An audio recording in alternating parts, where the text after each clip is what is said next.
بسم اللہ الرحمن الرحیم۔ آج کی ویڈیو میں نے ایک اہم بات آپ سے شیئر کرنی ہے۔ میں اسپتال میں ہوں اپنے بچے کو چیک اپ کروانے کے لیے، تو اللہ تعالیٰ کے فضل سے یہاں پر اس حالت میں بھی وضو کیا، اور آپ کو بتانے کا مقصد یہ ہے کہ جو چند ایک باتیں میرے ذہن میں وہاں تک پہنچا دوں کہ آپ اس حالت میں بھی اللہ تعالیٰ کے ساتھ تعلق جوڑے رکھیں۔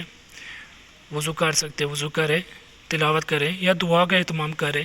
اسپتال والوں کے لیے، مریضوں کے لیے، تمام مریضوں کے لیے دعا کریں، اور اپنوں کے لیے دعا کریں، اپنے لیے دعا کریں۔ اس سے فائدہ یہ ہوگا کہ ایک تو آپ کا اعتماد اللہ تعالیٰ کی ذات پر انشاءاللہ رہے گا، اجر بھی ملے گا، بیماری بھی جائے گی، اور دوسرا یہ کہ آپ کو اپنا بات کرنے کا اعتماد بھی حاصل ہوگا، جو کہ مسلمان کی شان ہونی چاہیے۔ تو اس طرح کے کام میں اکثر شیئر کر دیا کرتا ہوں تاکہ میری اچھی بات تمام دنیا تک پہنچ جائے۔ آپ اس بات کو آگے بھی پہنچائیے۔